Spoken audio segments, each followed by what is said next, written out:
Hello and welcome to our Week 2 postgame show at Store Central. Somber Heartbreak Edition. This is Aman Kidwai, joined by Graham Chamberlain. The UConn Huskies were in the JMA Wireless Dome in Syracuse, falling 27-20 in overtime. The Huskies were up 14-6 at the half, 17-6 going into the fourth quarter, gave up 2 touchdowns in the final 6 minutes to lose that lead. You do have to give them some credit for picking up the pieces and managing a field goal drive to tie the game, send it into overtime. They had a 4th and 2 attempt from the 4-yard line in overtime after Syracuse had already scored a touchdown. Pass falls incomplete, and that's game over. Big comeback win for Syracuse. Disappointing loss for UConn. Of course, something that, given how the first 3 quarters went, you thought was pretty much in the bag. Graham, what do you think caused this loss on Saturday? What are your culprits here? They just didn't move the ball when they needed to move the ball, especially on the ground. You know, we can look at the stats. We can look at the box score and think, all right, Cam Edwards had 68 yards.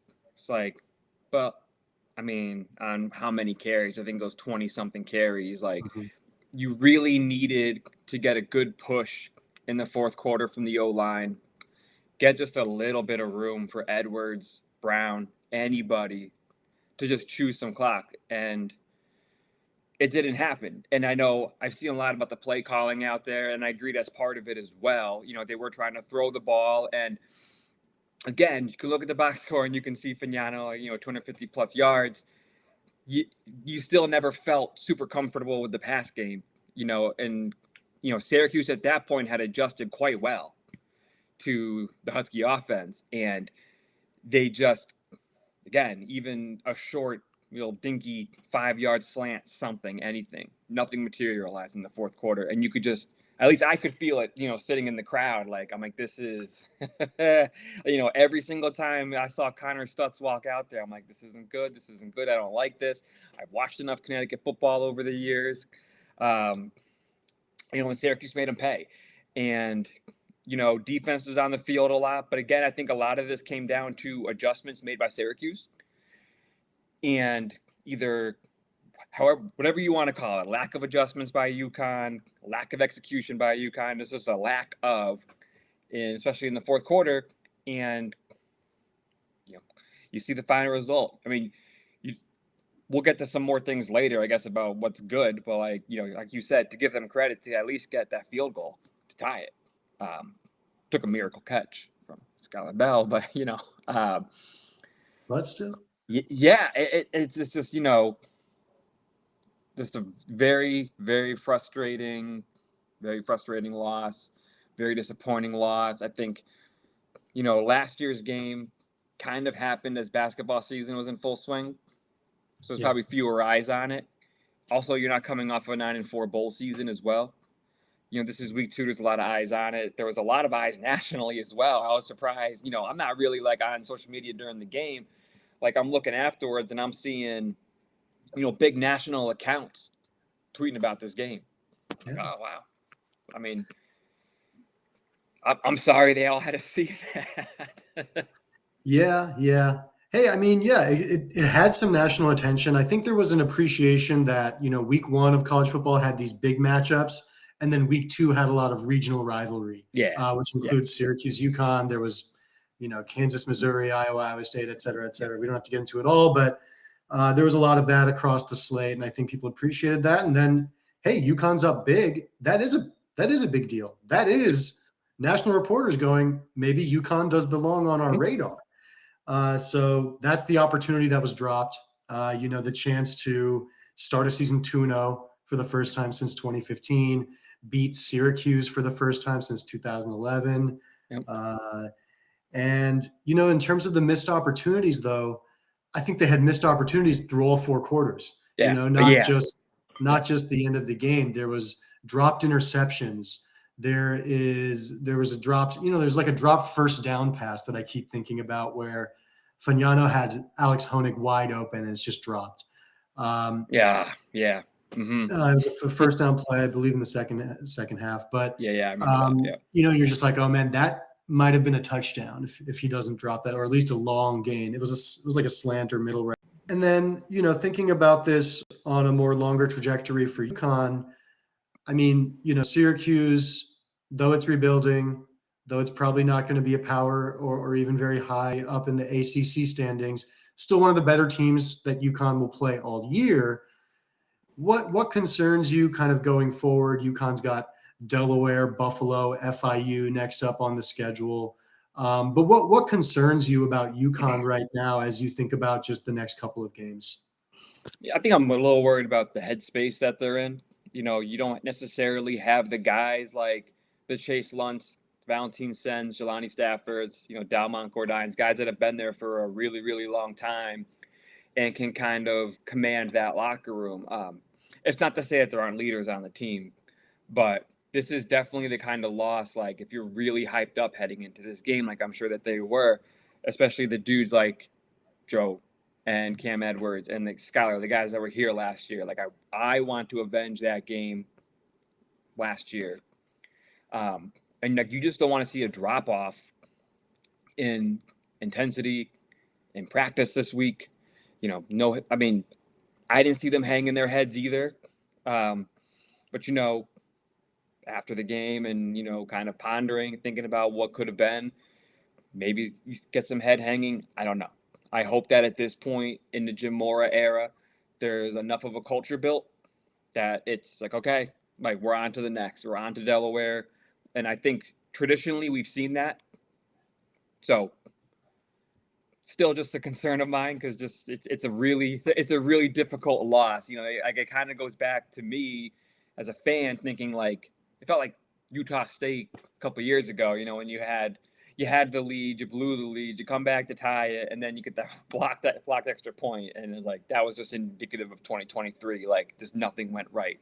I do not think that this is this season, but it's the same kind of gut punch, and it goes for the players too. In terms of like straight up football, and biggest concern for me, I have a couple. The first is the offensive line. I had put something in the forums on Store Central yesterday. Is like, I was really disappointed in the run block, and obviously Syracuse is going to be cued in on the run, of course. But every team is, you got Cam Edwards, you have Mel Brown, they're going to focus in on that, and you have to adjust. And there was just really nowhere for the running backs to go. I saw a lot of times Edwards he'd follow his blockers, but there's a blue jersey right there.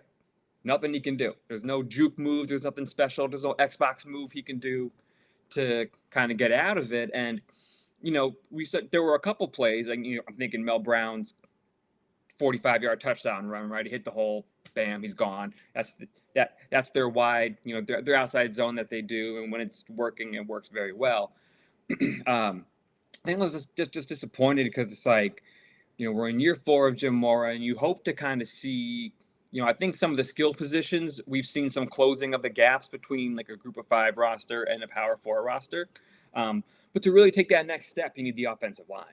You need the guys in the trenches, and it's just, it wasn't there yesterday.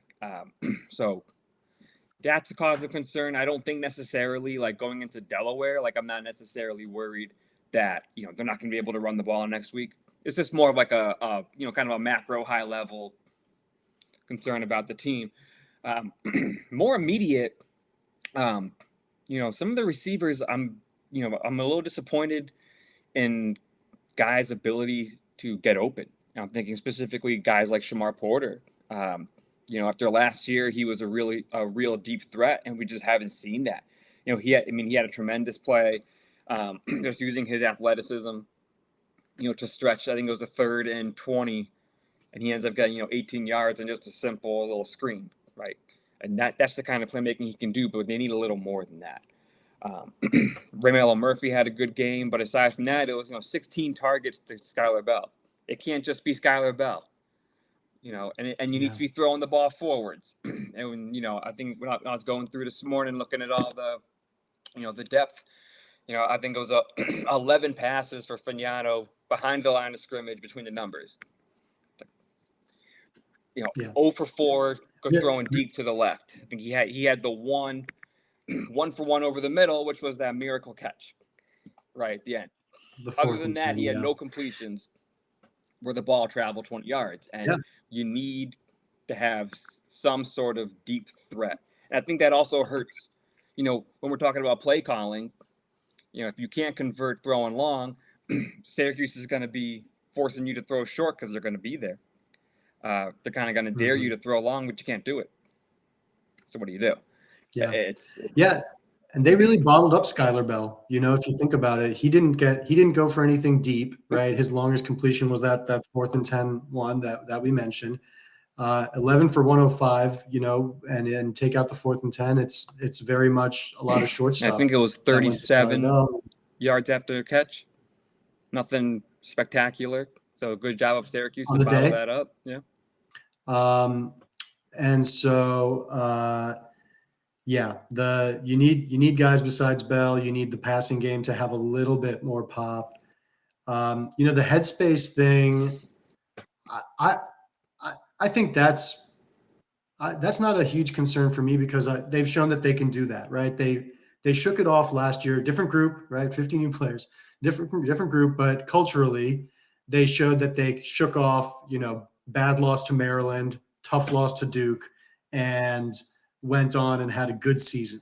Yep. So I think, again, you talk about 3/4 of really playing dominant football. There was nothing that was kind of like fool's gold about that lead at any point. They were hitting, they were stopping. It was 6 points allowed.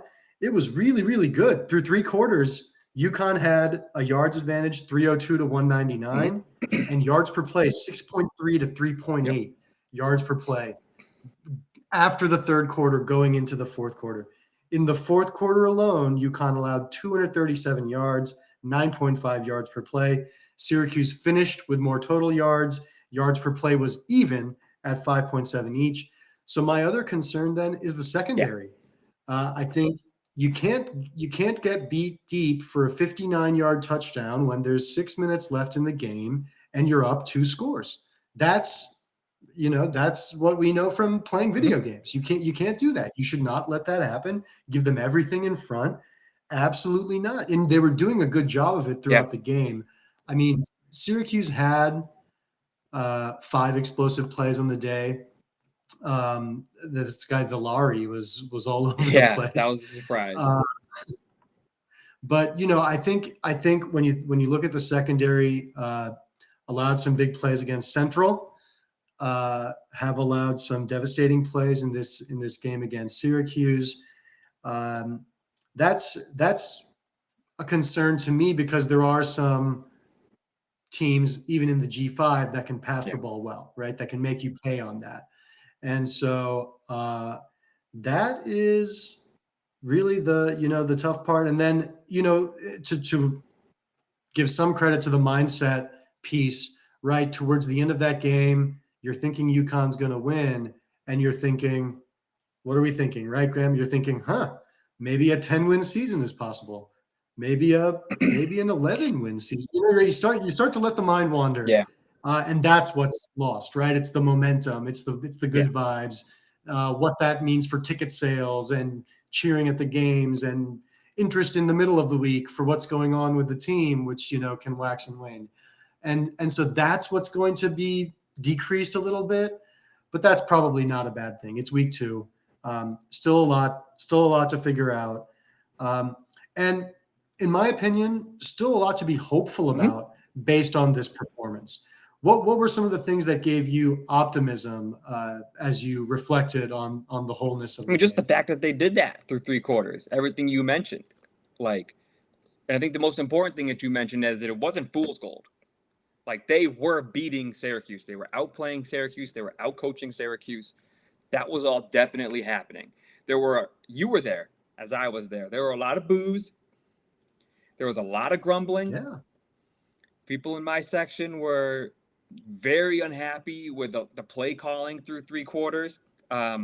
Unhappy with what they felt was some disorganization by Syracuse. And I think part of that is probably, part UConn's doing, the defense doing a lot of, Brock's disguising and switching formations up, and, certainly credit there.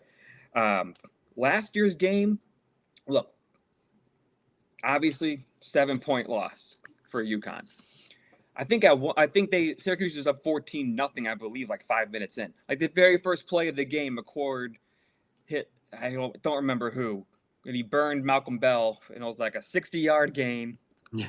Very first play of the game, they scored like 2 plays later, and you just never had that feeling in this game. And I think not until that 4th down where they got the touchdown, the big play, and that was when it really clicked for me, and I was like, oh, crap. It clicked. Like you watched it click for Syracuse live. And obviously it did, right? I mean, that's exactly what happened.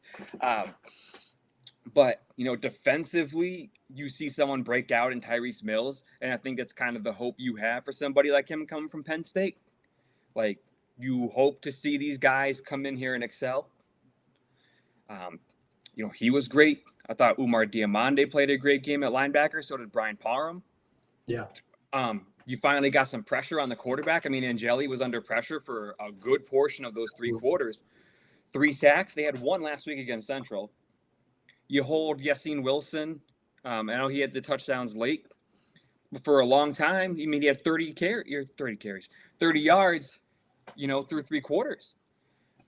This is a guy who just put up 91 in Tennessee last week. Yeah. So there were a lot of good things that they did. It's just they didn't finish. They didn't execute when they needed to in the clutch. But like last year, you were just praying to hang on. Like you're kind of like you're trying to catch that receiver and you're holding on to his towel, right? Like you're doing anything to just stay there. And they were in it this year. Now look, Syracuse could end up really, really bad. They could be 3-9. They could go 2-10. I don't know. That might make me think a little less of the game, right? Bang, actually, maybe they really should have had that game. But overall, and I'm thinking especially defensively because that was just such a different world than last year. And to see the D-line finally break through and get some pressure, and you saw them contain, and you saw them, be able to shed their blocks, and like it didn't happen last week against Central, so naturally you're really nervous. And I think they also really fixed the issues of running up the middle that Jim Moore was so concerned about after the game. And I had said, maybe that was him trying to motivate, trying to find something to motivate, but obviously it worked. Because there was nothing going up the middle. I mean, I think of a couple plays where Willis had maybe like 5 or 6, couple carries there, but for the most part, nothing really going. The issue became obviously having the defense be on the field. Struggled in man coverage, makes sense. Syracuse has great athletes, better athletes just by being in the ACC. And that's the thing you're always going up against when you're UConn. It's like the baseline player for Syracuse, a BC, a Duke will be better than UConn's just by virtue of being in the ACC. And you can say they're not even good in the ACC. They're middle of the pack. It doesn't matter. It doesn't matter. From a recruiting perspective, they have the upper hand always. Yeah. It just is what it is. And so it's really hard to kind of bottle that up all game. And so you got to take advantage and put them away when you can.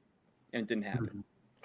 Yeah, no, absolutely. I mean, a win like this, if UConn had won, you kind of think about like, what did the BC game when they won that, what did that mean for UConn, right? You're thinking, oh, maybe recruiting conversations can go better. You beat your regional rival, you're an independent, so there's no official number on how much more or less you make than those power schools. And yeah, there is something to be said about being not good in the ACC, maybe being independent and excellent can be a better situation is the thesis we're, maybe trying to push in this agenda. Beating Boston College multiple times, beating Syracuse this time could have helped.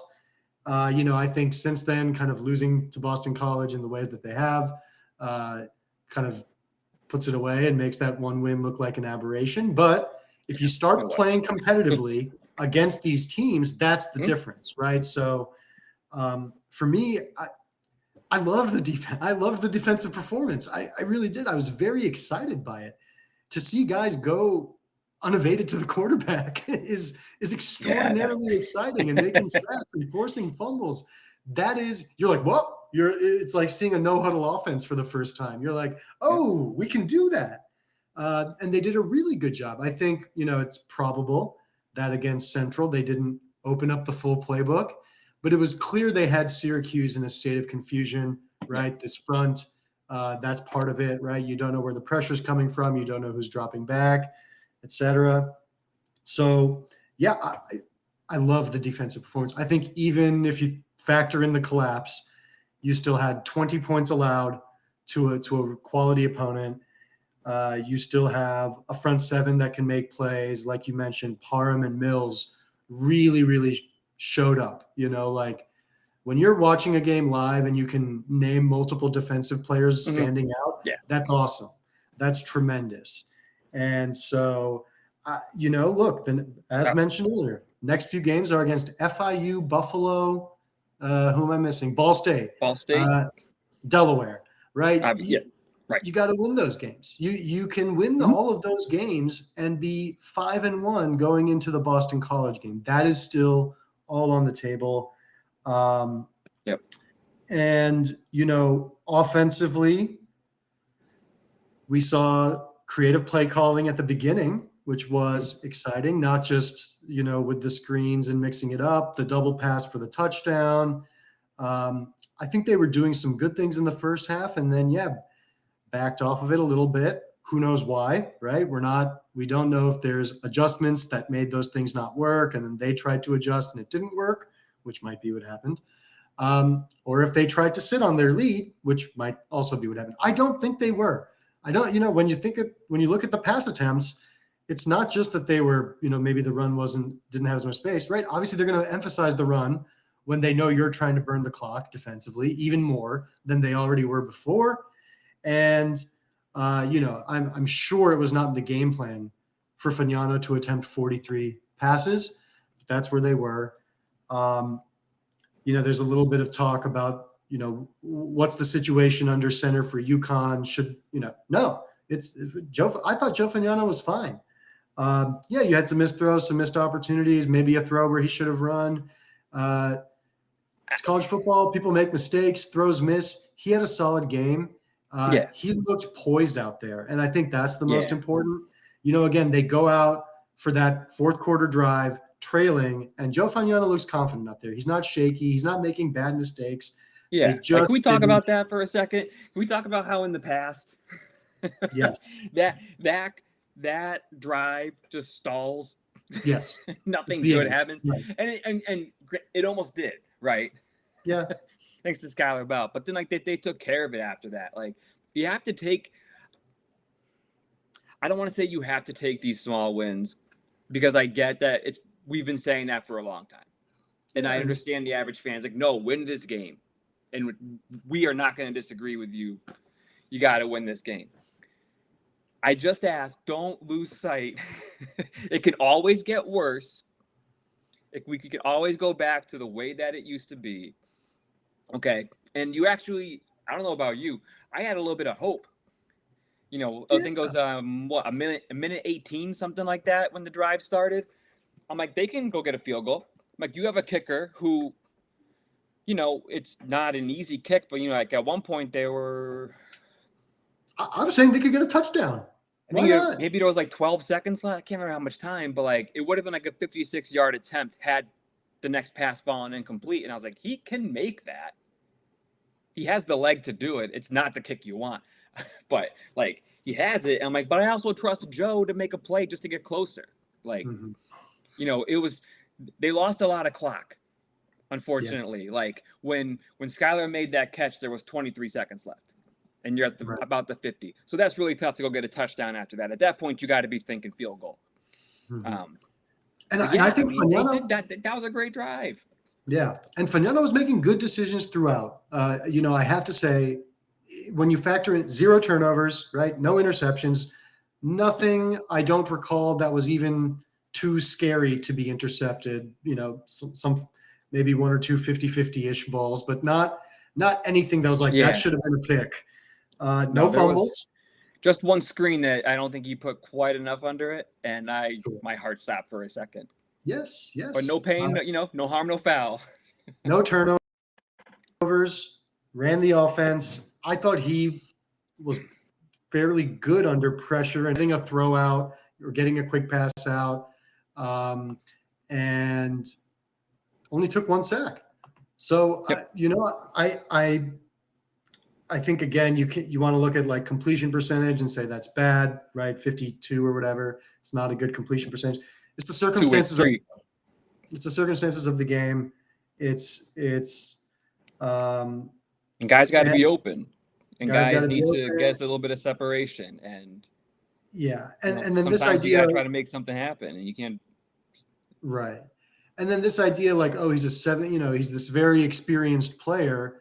That is true in years, but it's not really true in terms of FBS action. Yep. This is his 14th appearance since transferring to UConn. It's maybe like I don't have the official numbers here, but it's like his 5th or 6th start. It's probably he's probably played like 7 or 8 games of action at the FBS level in full. And so, not to say like believe in this upside that he might have. I'm not saying that, but I'm just saying No. it's not like he's Bo Nix, as a random example that I threw out there. It's not like he's been playing in FBS as the starter for 7 years and he's got 500 snaps under his belt or whatever, Right. thousands of snaps under his belt. That's just not the case. And so I think he played pretty well. I don't think, if the scenario is you need him to carve up an ACC secondary to win the game, that's a tough spot to be in. That's a tough spot for UConn no matter what. And I don't know of a different quarterback on the roster that would have made that situation improved. So Joe is what we got. That's and should be fairly happy because he's pretty good. So yeah, there's still plenty of reason for optimism. I would say I hope like people are just as likely to go to the next home game, right? We'll Ball see. State. Yeah, tough. but if they beat Syracuse, right? Get If they excited come into about. it 3-0, No, I hear you. Yeah. They come into it 3-0, that would be a very different, scenario. There'd be heavy momentum on this, but that's probably not going to be the case this time. So you figure it out. So you move forward. Very winnable games peppered across the schedule. Still think UConn can be competitive against Boston College. That's not out of the question. And then even Duke just got whacked by Illinois. So they're not some massive world beater either, right? So UConn still has a bunch of games it can take care of that we believe it is good enough to take care of business in, and still have plenty of reason to believe they can be competitive against. I have more reason to believe they'll be competitive against BC than I did 1 week ago. So there's that. Graham, yeah, we'll end with just how is your outlook on the season? Does anything change as a result of this Syracuse game? I guess I kind of implied what my answer might be, but how are you, thinking about the trajectory after this game? I mean, it doesn't change all that much, like I said, unless Syracuse ends up being like 2-10, 3-9, something really bad. I don't think that's the case. I think they have enough, honestly, on that roster. I think they have enough talent. We mentioned in our previews they had a ton of new players at Syracuse. So does UConn. And obviously, you don't always know exactly what you're going to get. But I think they have enough returning, especially in guys like Justice Ross Simmons, the receiver, who made a tremendous catch at the end, to get them right, I think, within the 5-yard line. They got enough. They'll be fine. It won't be like last year, I'm sure, but, you had Kyle McCord. You had one of the best quarterbacks in college football. So you can't have that every year, especially at a school like Syracuse, is what it is. My outlook for wins doesn't really change. I think it's still like 8. I think 8 is still doable. That's not to say they can't upset BC or Duke. Could. I don't think there's any games that I feel like are impossible. Honestly, coming into the season, the only one that felt the most out of reach was Syracuse, only because of the way Fran Brown recruits and the kind of athletes that he gets. And that's just a really hard gap to close. And we saw what happened. So I think UConn ends up okay. Next week, Delaware presents some challenges. They had, I was looking through the box score last night. They lost 31-7 to Colorado. Their quarterback completed 18 passes for 312 yards. They had a lot of long receptions. I saw like a 67-yard reception, a 45-yard reception, guys with 20s, 30s, 16s. So there's some big play capabilities for the Blue Hens. Solid side. Gotta work on that this week. That has to be a real point of emphasis. Like, we are keeping that ball in front of us. Colorado did a good job of that. I don't care if UConn gives up 312 yards next week. Fine. If you give up 7 points, beautiful. We're in business. Just don't let them score. And so overall, outlook doesn't really change. Just he's got to put this one away. 24-hour rule. You got 3 more hours to think about this, and then it's on to Delaware. Yeah. 3 hours at the time of us recording. Yeah, I mean, and that's it, right? It's I feel I'm very similar. I think everything is that you wanted before the season is still on the table. You just can't let it linger. You can't lose to Delaware. You can't lose to really any of these teams. I think obviously I was saying if you win this game, you're feeling great about rolling downhill to 6-0 basically. Hey, do it anyway. Roll downhill to 5-1. It's very much there. None of these teams are very good. So very much on the table. UConn has Delaware at 3 p.m. on Saturday. That game will be on ESPN Plus. Store Central will be on site. Once again, thank you all for watching.